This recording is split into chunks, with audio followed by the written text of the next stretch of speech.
नमस्कार साथियों, मैं सुरेश कुमार आप सभी का मेरे YouTube चैनल में स्वागत करता हूं। हम रीट की एक सीरीज लेके आए थे, उसका अध्ययन कर रहे थे, उसी को हम आगे बढ़ाते हैं। तो आइए साथियों शुरू करते हैं। आज का अपना जो प्रकरण रहेगा वो रहेगा धातु रूप। आज हम धातु रूप के बारे में अध्ययन करेंगे, क्योंकि हमने रीट का जो सीरीज चलाई है उसमें हमने संक्षिप्त संक्षिप्त और सरल रूप से जो पढ़ने का हम प्रयास कर रहे हैं, तो उसी को हम निरंतर रख रहे हैं। और जो कि धातु रूप जो प्रकरण है सभी को थोड़ा कठिन लगता है, कठिनाई इसमें महसूस होती है, तो उसको हम सरल रूप में किस प्रकार से याद रखें, क्योंकि बहुत सारे अभ्यर्थी ऐसे भी है जिनके संस्कृत रही नहीं है, तो उनको दिक्कत आती है। या कभी आप स्कूली शिक्षा में आप पढ़े होंगे तो आपको धातु रूप और शब्द रूप ऐसे प्रकरण है जो नाम लेते ही आपको थोड़ा अलग सा ही महसूस होता है कि क्या ही प्रकरण है, और संस्कृत का इस पर मजाक भी बनाते हैं। तो ऐसा कुछ नहीं है, धातु रूप बहुत ही अच्छा विषय है। धातु रूप और शब्द रूप मैं कहूँ तो ये आपके संस्कृत के आधार है। संस्कृत अगर आपको भाषा सीखनी है तो आपको धातु रूप और शब्द रूप दोनों अच्छे से सीखने पड़ेंगे।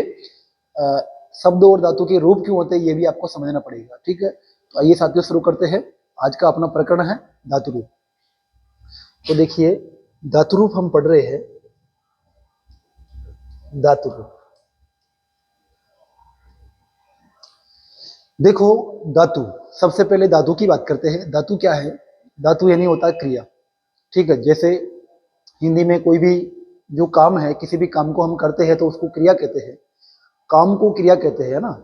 तो उसी काम उसी क्रिया को संस्कृत में धातु कहते हैं, केवल मीनिंग का अंतर है, बाकी वही चीजें हैं। संस्कृत में जो धातु है उसका अर्थ ये होगा कि क्रिया का मूल रूप, जो आपकी क्रिया है उसका जो मूल रूप है वो धातु कहलाएगा, ठीक है। तो देखिए, आपके हिंदी में जो क्रिया है, क्रिया, उसी को संस्कृत में धातु कहते हैं, जिसको आप अंग्रेजी में वर्ब कहते हो, ठीक है।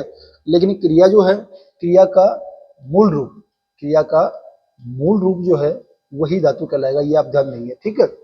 अब जैसे मोहन पढ़ता है, लिखता है, कोई भी एक्स वाई जेड, मोहन है, सोहन है, सुरेश पढ़ता है, इस प्रकार के वाक्य हो गए।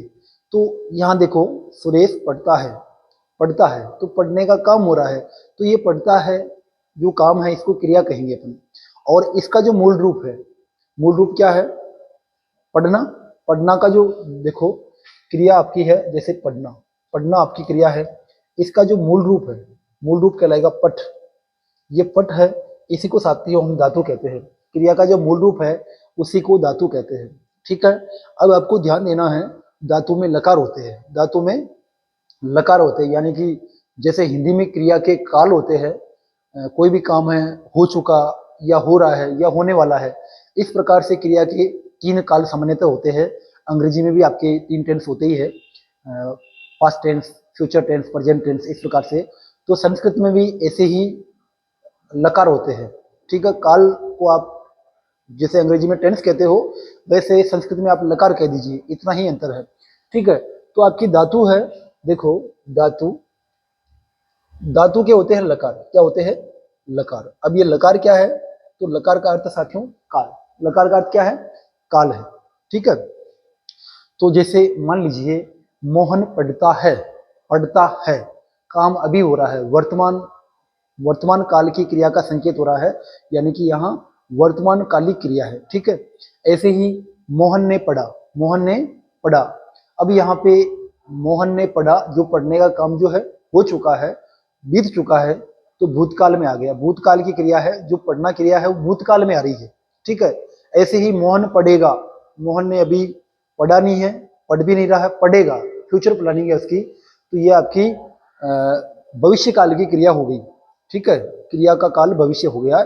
इस प्रकार से हिंदी में होता है, ठीक है। ऐसे ही संस्कृत में भी होता है। अभी हम लकारों की चर्चा करेंगे, फिलहाल आप समझ लीजिए धातु में आपको और क्या चाहिए। धातु रूप जो होता है, धातु रूप कैसे बनता है? तो धातु, धातु में धातु के, धातु यानी क्रिया, उसके होंगे लकार यानी कि काल, और फिर पुरुष, पुरुष होते हैं, और फिर उन पुरुषों के भी वचन होते हैं, ठीक है। इस प्रकार से आप देखोगे तो धातु के इस प्रकार से रूप बनते हैं। तो बहुत ही आसान विषय है, बिल्कुल आपको ऐसा देखना नहीं है। ये तीन चार चीजों में हम चर्चा करेंगे। तो आइए शुरू करते हैं अपन, देखो आगे। तो ये आपका हो गया धातु हाँ, धातु हो गया, लकार हो गया, पुरुष हो गया, वचन हो गया। अच्छा, मुझे ये बात बताओ, यहाँ धातु के रूप है, धातु के क्या बनते हैं? रूप बनते हैं। कितने बनते हैं, अभी अपन चर्चा करेंगे। क्यों बनते हैं उसका कारण अपन ढूंढते हैं। ठीक है, यहाँ तक अपने एक सामान्य चर्चा की है कि क्रिया को संस्कृत में धातु कहते हैं। ठीक है, जो क्रिया का मूल रूप हो संस्कृत में धातु कहलाता है। तो धातु का अर्थ हुआ क्रिया का मूल रूप। ठीक है, इसको ऐसे कह दीजिए आप। ठीक है, लकार का अर्थ हुआ काल। ठीक है, पुरुष का अर्थ होता है कर्ता, पुरुष का अर्थ है कर्ता। ठीक है, और वचन का अर्थ है संख्या। ये आप सामान्य रूप से ध्यान रखें। अब देखिए अपन, अब इसको आगे बढ़ाते हैं। देखो, धातु रूप अपना चल रहा है। जो आपका कर्ता है, संस्कृत में जो कर्ता है या हिंदी में भी है, कर्ता मूल रूप से 3 प्रकार का होता है। कर्ता जो है उसको 3 प्रकार से अपन उसको बांट सकते हैं। कर्ता का 3 प्रकार से विभाजन होता है। देखो, कर्ता जो है वो कर्ता 3 पुरुषों में बटा होता है ना।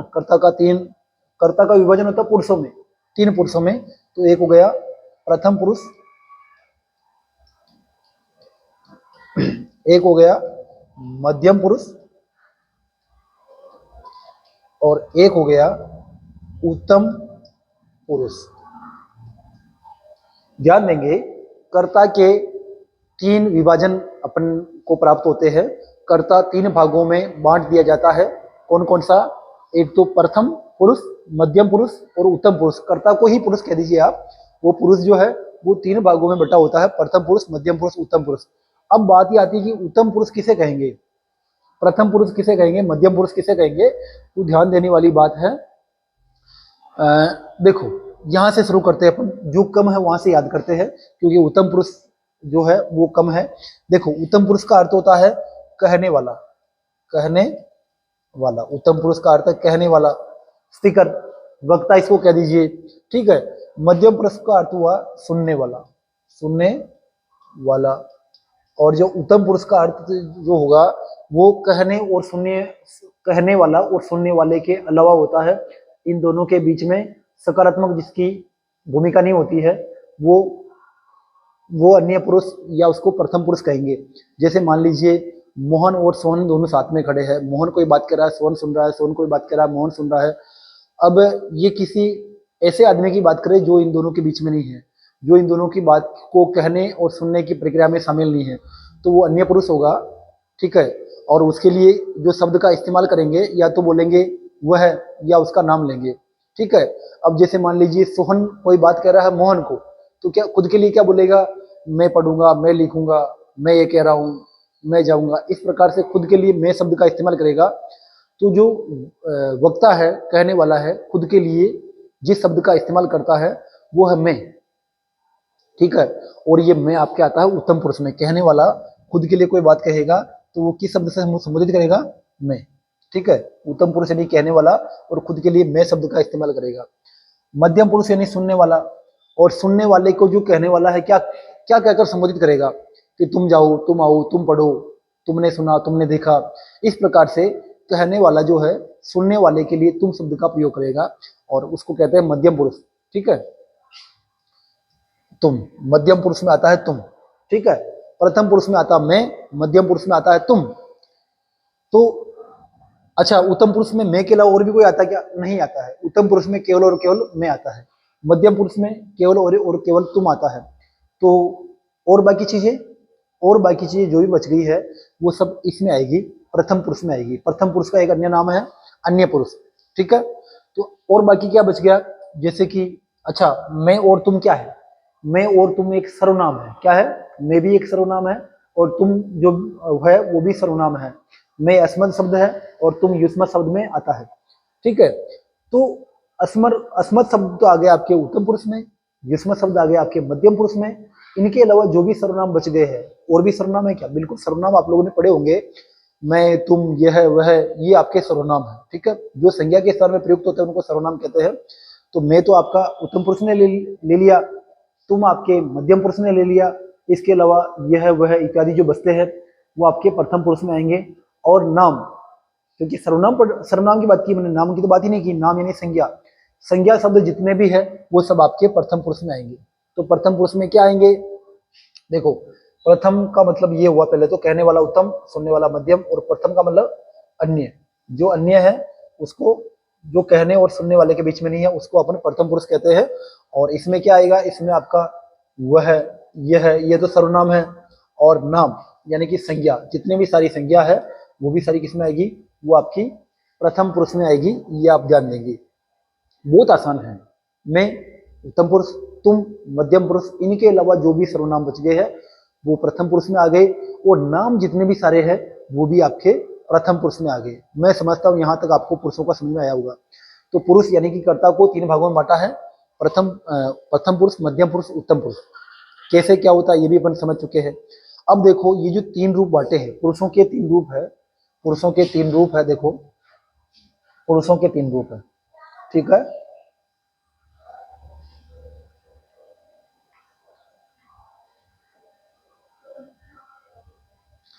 पुरुषों के 3 रूप है,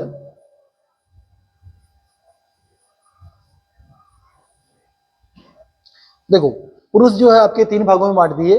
अब ये जो 3 भाग है और भागों में बटेंगे, देखो अब ये वचनों में और बटेंगे। ये आपका पुरुष, ठीक है, ये पुरुष आपका हो गया एक वचन में, ठीक है, एक वचन, वचन का अर्थ है संख्या, तो एक है तो वो एक वचन। अगर मान लीजिए दो है तो द्विवचन, ठीक है। मान लीजिए 2 से ज्यादा है तो वो आएंगे बहुवचन, इस प्रकार से। तो मान लीजिए आपका जो कर्ता है वो पुरुष तो अपन ने देख लिया, लेकिन जरूरी थोड़ी वो एक ही है, दो भी तो हो सकते हैं। जैसे मान लीजिए कहने वाले 2 होंगे, कहने वाले 2 है तो वो उत्तम पुरुष का द्विवचन हो गया। कहने वाले 2 से ज्यादा है तो उत्तम पुरुष का बहुवचन हो गया। ऐसे ही सुनने वाले हैं तो सुनने वाला 1 है तो मध्यम पुरुष का एक वचन, 2 है तो मध्यम पुरुष का द्विवचन, और सुनने वाले बहुत ज्यादा, जैसे आप क्लास में सब बैठे हो तो आप सब, और मैं आपको कोई बात कह रहा हूं तो मैं तो हो गया उत्तम पुरुष, और तुम सब मेरे लिए हो गए हो मध्यम पुरुष, ठीक है। इस प्रकार से तुम मध्यम पुरुष के बहुवचन हो गए। मैं किसी एक को खड़ा कर रहा हूं तो वो मध्यम पुरुष का, उसको बोलूंगा मैं, तू क्यों नहीं पढ़ा, क्यों नहीं लाया कॉपी, क्यों नहीं लाया, इस प्रकार से तो मध्यम पुरुष का एक वचन हुआ। 2 लड़के हैं तो फिर उनको तुम दोनों शब्द का प्रयोग करूंगा मैं, और तुम सभी हो तो मैं तुम सब बोलूंगा, ठीक है। इस प्रकार से तो ये तुम शब्द का, देखो जैसे वह है तो इसको अपन द्विवचन बनेगा वे दोनों, और बहुवचन बनेगा वे सब। ऐसे ही देखो तुम दोनों, तुम दोनों, ठीक है, और इसका बहुवचन बनेगा तुम सब, तुम सब। ऐसे ही बात करते हैं उत्तम पुरुष की, मैं का द्विवचन बनेगा हम दोनों, हम दोनों, और इसका बहुवचन बनेगा हम सब। क्या बनेगा, हम सब। इस प्रकार से तो ये आपके पुरुष हुए, पुरुषों का ज्ञान हुआ। इन पुरुषों का ज्ञान, ये पुरुषों का ज्ञान आपको अच्छा, अपने धातु के रूप, धातु के रूप की हम चर्चा करें। धातु के रूप जो है वो 9 क्यों होते हैं उसकी चर्चा हम कर रहे हैं। तो देखो आपका जो कर्ता है वो 3 प्रकार से बटा होता है। देखो आप, कर्ता जो है वो 3 प्रकार से बटे होते हैं। ये कर्ता आपका 3 प्रकार से बटा हुआ है, इसलिए आपके ये 9 रूप बने। 3 प्रकार से कैसे बटे हुए हैं, देखो आप, ये आपका प्रथम पुरुष का ये आपका प्रथम पुरुष है और उसका एक वचन, प्रथम पुरुष का एक वचन वह, द्विवचन वे दोनों, बहुवचन वे सब, ठीक है। ये आपका प्रथम, देखो क्रिया को आपने, कर्ता को आपने 3 भागों में बांटा, प्रथम पुरुष, मध्यम पुरुष, उत्तम पुरुष। और अब इन पुरुषों को भी आपने प्रत्येक को 3-3 भाग में बांट दिया। प्रथम पुरुष का एक वचन, द्विवचन, बहुवचन। ऐसे ही मध्यम पुरुष का एक वचन, द्विवचन, बहुवचन। ऐसे ही मध्यम पुरुष का द्विवचन, ऐसे ही मध्यम पुरुष का बहुवचन। ऐसे उत्तम पुरुष एक वचन, द्विवचन और बहुवचन। ये तो अपन ने हिंदी में सीखा। अब इनकी संस्कृत की मीनिंग भी होती है, ठीक है। जो आपका प्रथम पुरुष का एक वचन है वह की बात करते हैं अपन, और भी सर्वनाम है लेकिन अपन वह की बात करते हैं फिलहाल। वह जो है इसको संस्कृत में कहते हैं तत्शब्द, तत्शब्द। और ये जो तत्शब्द है, तत् यानी वह, और ये भी तीनों लिंगों में चलता है, ठीक है। तो अपन पुल्लिंग की बात करते हैं। पुल्लिंग में क्या रूप बनेगा, यहां बनेगा, देखिए आप, इसको मिटा देता हूं मैं एक बार, फिर से लिखते हैं इसको। धातु रूप की मैं बात कर रहा हूं, धातु रूप।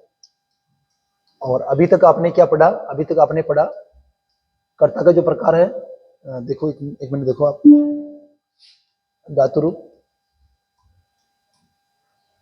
और अभी आपने पढ़ा, अपने कर्ता जो है, कर्ता को 3 भागों में बांटा, प्रथम पुरुष, ठीक है, और दूसरा है मध्यम पुरुष,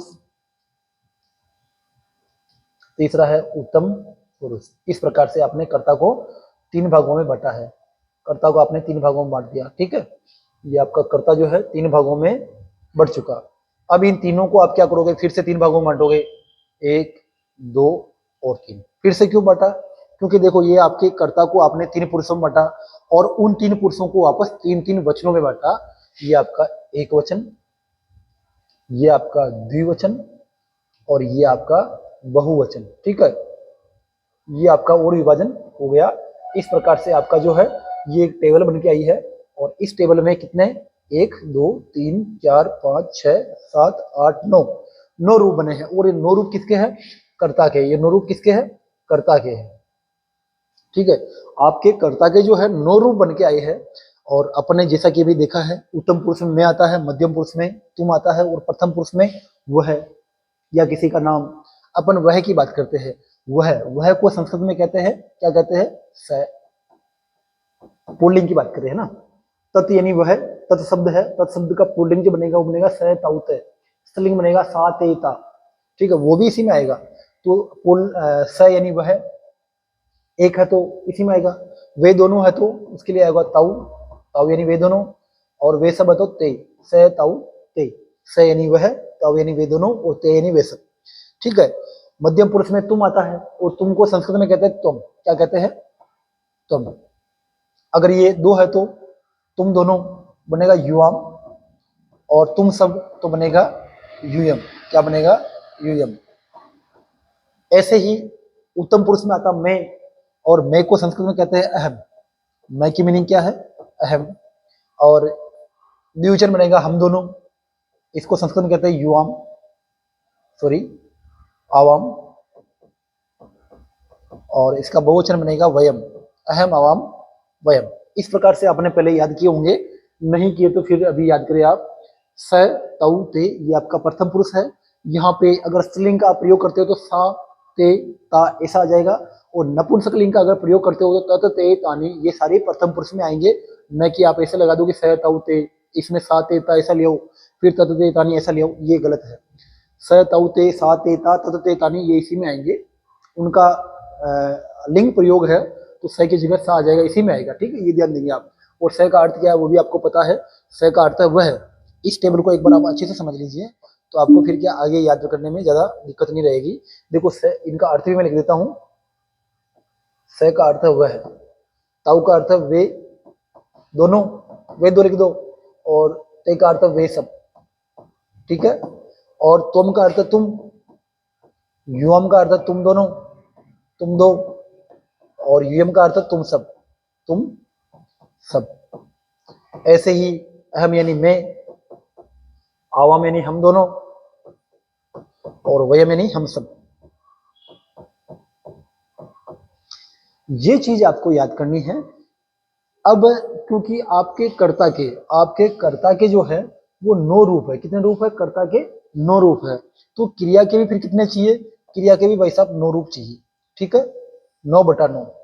आपका कर्ता जो है, आपका जो कर्ता है वो 9 है तो क्रिया भी कितनी चाहिए, फिर क्रिया के भी 9 रूप चाहिए। जब कर्ता के 9 भागों में विभाजन है तो क्रिया के भी आपके 9 भागों में विभाजन करना है।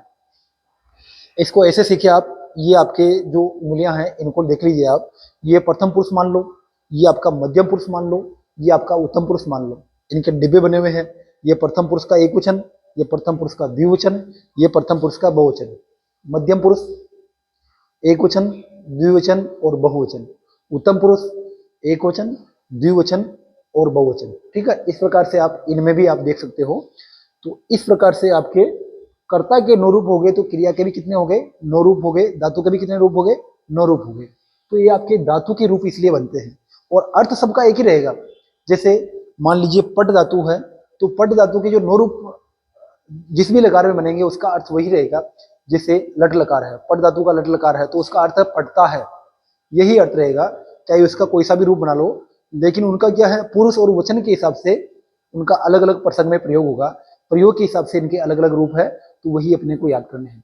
तो चलिए साथियों, अपन जो है एक ही धातु लेते हैं, पट ले लेते हैं, क्योंकि उसका बहुत ज्यादा प्रयोग होता है, तो अपन पट की ही बात करते हैं। आपने भी उसी को याद किया होगा। ये अच्छा, इससे पहले आप एक चीज और समझे, धातु क्या होते हैं? लकार। क्या होते हैं? लकार, यानी कि लकार बराबर काल। हिंदी में जो है, हिंदी में आपके 3 लकार रहे हैं, संस्कृत में भी वो 3 है। कौन सा हिंदी में? देखो, हिंदी में आपका एक रहा है वर्तमान काल। कौन सा? वर्तमान।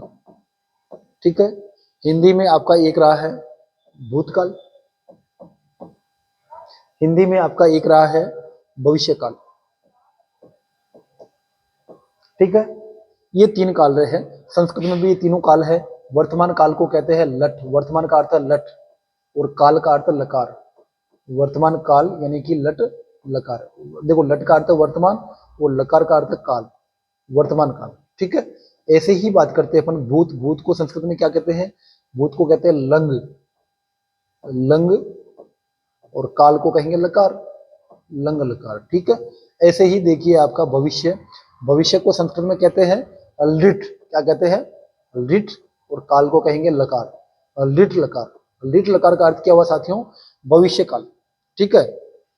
अब देखो, संस्कृत में 2 और होते हैं, और 2 और कौन से हैं? तो एक आपका चौथा होगा लोट लकार, लोट लकार, और एक और है आपका विधिलिंग लकार, विधिलिंग। हालांकि संस्कृत में 10 लकार होते हैं। ठीक है। वैदिक काल में 10 लकारों का प्रयोग होता है वैदिक संस्कृत में, लेकिन लौकिक संस्कृत में 5 लकार ही ज्यादातर प्रयुक्त होते हैं। तो वो आप देखोगे, तो यहाँ देखो आप विधिलिंग, विधिलिंग लकार। ठीक है। तो आपका लोट लकार क्या होगा? लोट लकार यानी क्या है? देखिए, अपन बात करते हैं। लोट का अर्थ है आज्ञा। लोट का अर्थ क्या है? आज्ञा। और लकार का अर्थ काल। आज्ञा, आज्ञा काल, यानी आज्ञा, आज्ञा अर्थ के लिए जो प्रयुक्त होता है उसको आप क्या कहोगे? उसको आपको आज्ञार्थक काल आप कहोगे। ठीक है, आज्ञार्थक काल। और विधिलिंग का अर्थ चाहिए। विधिलिंग का अर्थ क्या है? चाहिए। चाहिए अर्थ वाला जो लकार होगा उसको कहोगे आप विधिलिंग लकार। मतलब वाक्य ऐसे बनेंगे जैसे पढ़ना चाहिए, लिखना चाहिए, इस प्रकार के जो वाक्य आएंगे उसके लिए आप विधिलिंग लकार का प्रयोग करोगे। ठीक है। ये आपके 5 लकार हैं। तो पहला लकार है लट लकार यानी कि वर्तमान काल, एक लकार है लंग लकार यानी कि भूतकाल, एक लकार है आपके लिट लकार यानी कि भविष्यत काल, एक लकार है आपके लोट लकार यानी कि आज्ञार्थक काल, और एक लकार है आपके विधिलिंग लकार यानी कि चाहिए अर्थ वाला काल। ठीक है। अब जब जैसा आप प्रयोग करोगे उसके साथ, जैसे मोहन पढ़ता है, पढ़ता है, तो ये वर्तमान काल की क्रिया है, तो इसके लिए आप लट लकार का प्रयोग करोगे। मैं पढ़ता हूँ, मोहन पढ़ता है, तुम पढ़ते हो, इस प्रकार से। ठीक है। अब भूतकाल में अगर क्रिया का प्रयोग हो रहा है, जैसे मोहन ने पढ़ा, मैंने पढ़ा, तुमने पढ़ा, तो ये आपके भूतकाल है, और इसके लिए लंग लकार का प्रयोग होगा। जैसे मान लीजिए भविष्य काल में प्रयोग होता है कि मैं पढ़ूंगा, तुम पढ़ोगे, मोहन पढ़ेगा, तो ये भविष्य काल है, और इसके लिए आपका लिट लकार का प्रयोग होगा। ठीक है। आज्ञा अर्थ वाले काल, जैसे कि तुम पढ़ो, तुम पढ़ो, मैं पढ़ूं, वह पढ़े, उसको बोल देना। पापा घर से मैसेज भेज रहे कि बोल देना बच्चे को कि पढ़ाई करे, घूमता नहीं फिरे, है ना, पढ़े चुपचाप, नहीं तो घर बिठा देंगे। तो ये जो वाक्य है ये आज्ञा वाला वाक्य है। आज्ञा मतलब आज्ञा वाला वाक्य है, और आज्ञा वाला वाक्य के लिए संस्कृत में कौन सा काल है? लोट लकार। हालांकि हिंदी में ऐसा काल नहीं होता है, ये संस्कृत में है। तो लोट लकार यानी कि आज्ञार्थक काल, आज्ञा देने वाला काल। और जिस वाक्य में चाहिए वाला, जैसे कि मुझे पढ़ना चाहिए, तुम्हें पढ़ना चाहिए, हमें पढ़ना चाहिए, उसे पढ़ना चाहिए, इस प्रकार की ज्ञानवर्धक जो बात होगी, तो उसमें आप विधिलिंग लकार का प्रयोग करोगे। ठीक है। ये 5 प्रकार के लकारों की हमने चर्चा की। अब हम लेते हैं कोई एक लकार। देखो, सबसे पहले अपन बात करते हैं धातु ले लेते हैं पठ। पठ धातु, पठ धातु। ठीक है, पठ धातु, और उसका लकार है लट लकार। वर्तमान काल का हम ले लेते हैं लट लकार। ठीक है। पट धातु ले ली मैंने, लट लकार मैंने ले लिया है। तो आपको ध्यान देना है, धातु कोई सी भी हो, वो धातु जो है उसके रूप बनेंगे, और कितने बनेंगे? 9 रूप बनेंगे। क्यों? क्योंकि जो कर्ता होते हैं उसके 9 रूप होते हैं। कर्ता के 3 पुरुष, कर्ता को आपने 3 पुरुषों में बांटा, और उनके तीन तीन वचन हो गए, तो कर्ता के आपके नौ रूप है, इसलिए क्रिया को भी आपको नौ रूप में बनाना है। अब पट धातु है और उसका लट लकार आपको बनाना है, तो वो कैसे बनता है एक बार देख लीजिए। तो बनेगा, देखो, पटती, लट लकार बोल रहे हैं अपन, पटती, पटत है, पठंती, पढ़ती पढ़ता है, पठंती, ठीक है। फिर बनेगा पटसी, पटता है, पटथ है, पठत, पठामी, पठामी, पठावह, पठामह, ठीक है। देखिए ये आपके लट लकार के रूप बनेंगे, इस प्रकार से आपको रूप बनाना है। कर्ता के नौ रूप तो आपने क्रिया के भी नौ रूप बना दिए, लट लकार में क्रिया के आपने रूप नौ रूप बना दिए, वो इस प्रकार बनेंगे, ठीक है। अब देखो पठती, ये आपका प्रथम पुरुष का एक वचन हुआ, ठीक है। ये देखो ये आपका प्रथम पुरुष और ये आपका एक वचन, ये आपका द्विवचन, ये आपका बहुवचन, इस प्रकार से ये वचन बनेंगे। तो आपने इनका वचन बना दिए और आपने इनके नौ रूप बना दिए। इसको आप ऐसे याद करें, देखो प्रथम पुरुष, मध्यम पुरुष, उत्तम पुरुष, इनको याद करना है। लट लकार आपको याद करना पड़ धातु का, तो उसका कैसे अपन ने बनाया उसको याद करें। पढ़ती, यहाँ पढ़ती, पढ़ता है, पठंती, पटसी, पढ़ता है, पठत, पठामी, पठावे, पठामे, इस प्रकार से आपको याद करना है। अब ध्यान देने वाली बात है, देखो यहाँ पर ये प्रथम पुरुष का एक वचन है और प्रथम पुरुष के एक वचन में कर्ता किस प्रकार से मिलता है। देखो सर्वनाम मिलता है स, क्या मिलता है स। अगर मान लीजिए वाक्य आ रहा है कि वह पढ़ता है, तो वह का अर्थ है स, और इसके लिए और क्रिया आ रही वर्तमान काल की पढ़ता है, तो आपको लट लकार का प्रयोग करना है। लेकिन स के साथ में इनमें से कौन सा पद लेना, आपको शह के साथ में इनमें से कौन सा पद लोगे। तो देखो आपका स जो है वो प्रथम पुरुष का है, एक वचन है, तो उसके लिए क्रिया भी आपको प्रथम पुरुष की एक वचन लेनी है। संस्कृत में अनुवाद का नियम है कि जैसा आपका कर्ता होगा वैसी ही क्रिया होगी, यानी कि कर्ता में जो पुरुष जो वचन प्रयुक्त हुए हैं वही पुरुष और वचन आपको क्रिया में प्रयुक्त करने हैं। तो आपका जो कर्ता है वो प्रथम पुरुष का एक वचन है, तो उसके लिए क्रिया भी आप प्रथम पुरुष की एक वचन लगाओगे, वाक्य बनेगा सह पढ़ती, सह पढ़ती। एक बार तो आप इसको ऐसे स तौ ते त्वम युवाम यूयम अहम आवाम वयम, इनको फिक्स कर लो आप, ठीक है। अब जैसे वाक्य बन रहा है, स आ रहा है तो स के साथ में आपको पढ़ती लगाना है, ते आ रहा तो ते, स तौ ते, ते यानी कि प्रथम पुरुष का बहुवचन, तो क्रिया भी इसके लिए क्या आएगी, प्रथम पुरुष का बहुवचन जो होगा ते पठंती, ठीक है। ऐसे ही त्वम, त्वम यानी मध्यम पुरुष का एक वचन, तो त्वम के लिए क्रिया क्या आएगी, त्वम मध्यम पुरुष का एक वचन, तो क्रिया देखते हैं इसके लिए। पट धातु का लट लकार है, पढ़ती, पढ़ता है, पठंती, पटसी, त्वम पटसी, है ना, इस प्रकार से त्वम पटसी क्रिया आएगा। युवाम है तो युवाम कहाँ पे है, स तौते त्वम युवाम, मध्यम पुरुष का द्विवचन, इसके लिए क्रिया क्या आएगी, मध्यम पुरुष की द्विवचन, वाक्य है कि तुम दोनों पढ़ते हो, लट लकार, तो लट लकार वाला आपको डाउनलोड कर लेना है। पढ़ती, पढ़ता है, पठंती, पटसी, पढ़ता है, पढ़ता आएगा, क्या आएगा, युवाम पढ़ता है। ऐसे ही आएगा युयम पठत, तुम सब पढ़ते हो। अहम, अहम के साथ पठामी आएगा, क्योंकि उत्तम पुरुष का एक वचन, तो उत्तम पुरुष की एक वचन क्रिया। उत्तम पुरुष का द्विवचन आवाम, तो इसके लिए क्रिया भी उत्तम पुरुष के द्विवचन आवाम पठाओ। उत्तम पुरुष का बहुवचन वयम, तो उत्तम पुरुष की बहुवचनी क्रिया है ये पठाम। इस प्रकार से इनका प्रयोग है, ये आपने इनका प्रयोग समझा, ठीक है। अब इनका याद कैसे करें इसको अपन सीखते हैं। तो देखो बहुत आसान है, देखो लगभग बहुत सारी जो धातु, हालांकि धातुओं के गण होते हैं, धातुओं के प्रकार है, आत्मनेपदी, परस्मैपदी, उभयपदी, बहुत सारी चीजें हैं, लेकिन मैं आपको सरल रूप में समझाने का प्रयास कर रहा हूँ। ये जो अपन याद करें ये परस्मैपदी है, और धातुओं के गण भी होते हैं, उन गणों की अपन चर्चा नहीं करेंगे फिलहाल, आप जो बता रहे हैं उनको देखिए आप। तो देखो आपके पास शब्द क्या है, आपके साथ शब्द, आपके पास में शब्द है पट, क्या शब्द है, पट। देखो पट आपके पास में है, यहाँ आपने क्या किया, पट शब्द में पट जो पद है उसमें आप अति जोड़ो, क्या जोड़ो, अति, तो क्या बनेगा, देखो ठ में ए मिलाया, प ठ ती, इस प्रकार से। तो इसका मतलब आपने पठती जो बनाया है, रूप सीधी नहीं पढ़ रहे अपन, अपन याद करना सीख रहे, कैसे याद करेंगे। तो पठ में आपने अति जोड़ा, क्या जोड़ा, अति जोड़ा, तो यहाँ आप अति लिख लीजिए, अति, ठीक है।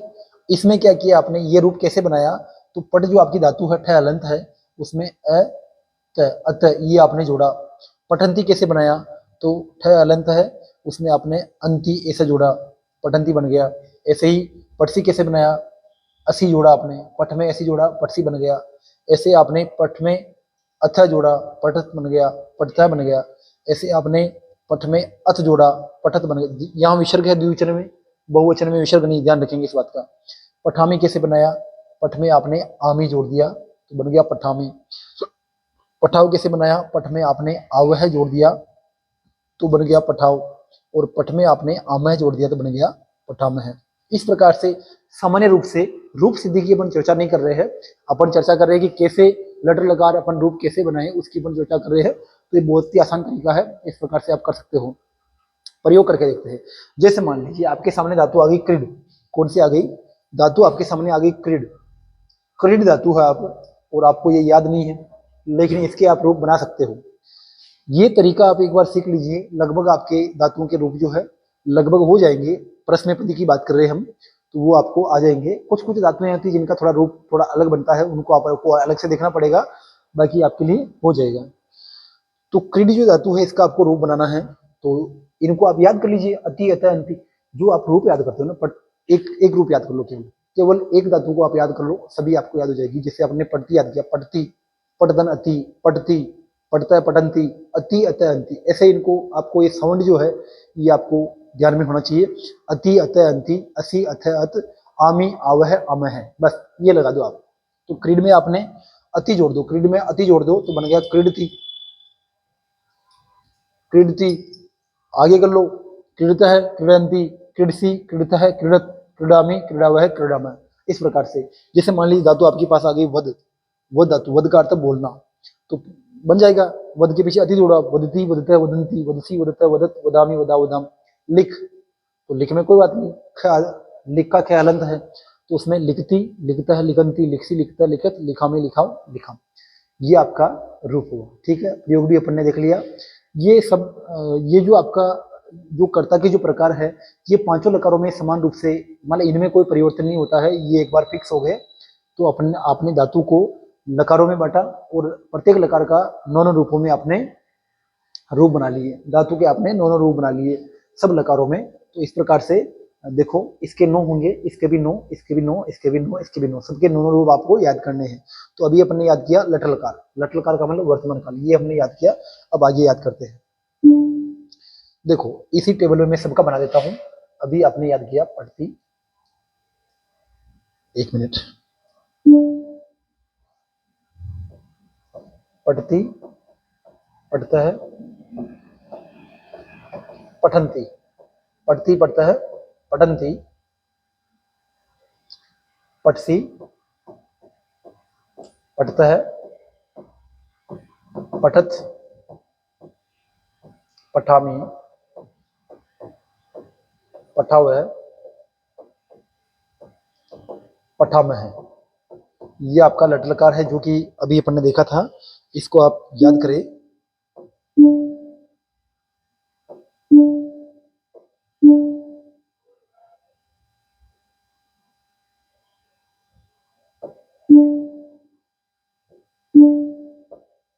देखो ये क्या है, ये आपकी पट धातु है, पट धातु है, पट धातु, और उसका है लट लकार। कौन सा लकार, लट लकार, यानी कि वर्तमान काल। ठीक है, इसी पट धातु का अपन अन्य लकार बनाते हैं, पट धातु,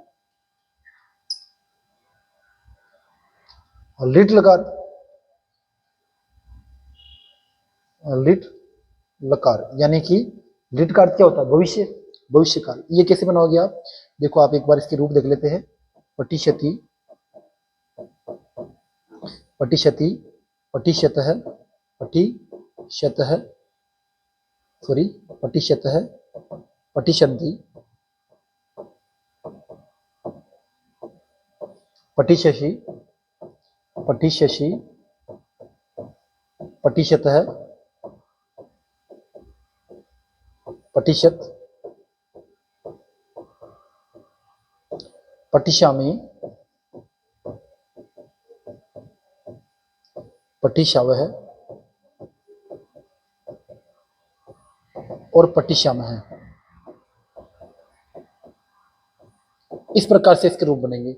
बहुत ही आसान है। देखो लिट लकार यानी कि भविष्य काल, जैसे वह पढ़ेगा, मैं पढ़ूंगा, तुम पढ़ोगे, इस प्रकार के जो वाक्य होंगे उसके लिए आपको इस पटिष्यति ऐसे आपको रूप लगाने हैं। ठीक है, इसको अपन कैसे याद करेंगे तो बहुत आसान है। जो हलंत धातुएं हैं उसमें आपने इसमें क्या किया देखिए आप,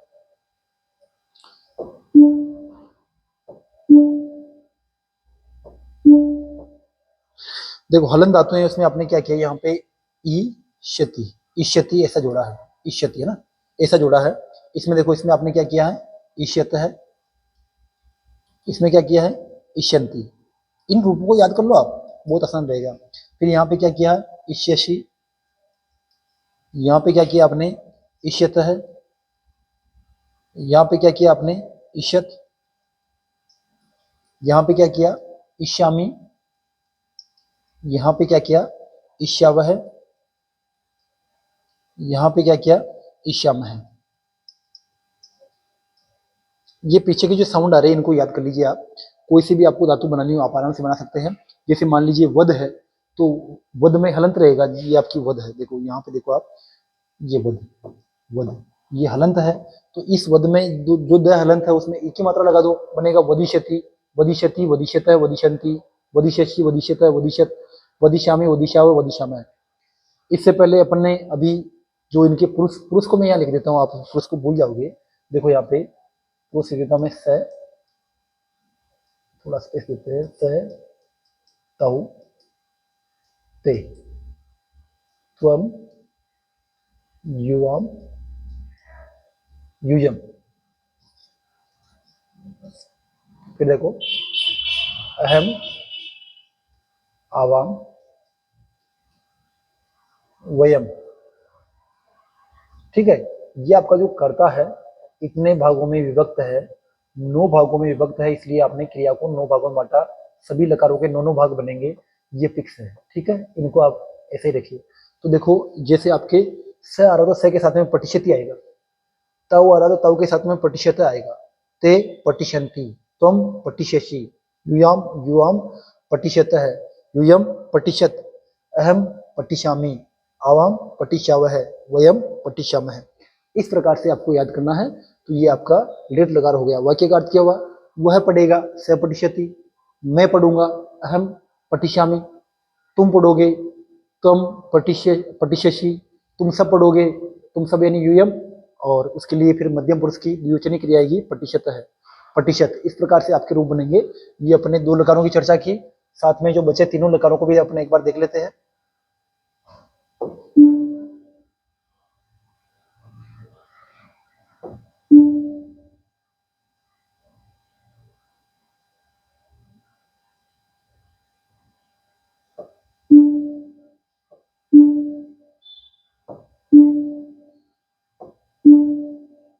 देखो साथ में जो बचे हैं तीनों लकारों को आप एक बार देख लीजिए। यहाँ पे आपका लंग लकार ले लो, लंग लकार यानी कि भूतकाल। ठीक है, और धातु कौन सी आपकी, पठ, पठ का लंग लकार है। ठीक है, देखते हैं कैसे बनेगा। तो रूप देखो इनका, अपठत, अपठत, अपठताम, अपठन, अपठन, अपठः, अपठः, अपठतम, अपठत, सॉरी यहाँ पे नहीं आएगा, यहाँ पे नहीं आएगा, देखिए क्या हो गया,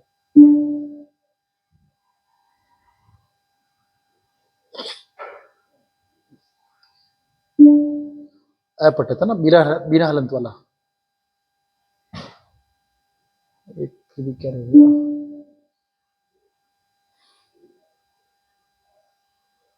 देखो अपठत ऐसा रहेगा, फिर अपठन, अपठम, अपठाव, अपठाव, इनमें विसर्ग आएगा, अपठाव है, अपठाम है। ठीक है, इस प्रकार से। तो यहाँ पे देखो आप, इसको आप लंग लकार को कैसे याद करोगे, बहुत आसान है। लंग लकार में सबसे पहले तो आपको एक चीज ध्यान रखनी है,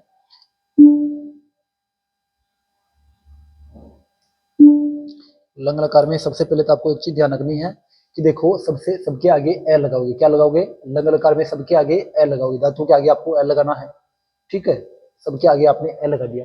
पीछे क्या लगाना है, तो पीछे आपने देखो पट में आपने जोड़ा अत, पट में जोड़ा आपने अत, इसमें क्या जोड़ा आपने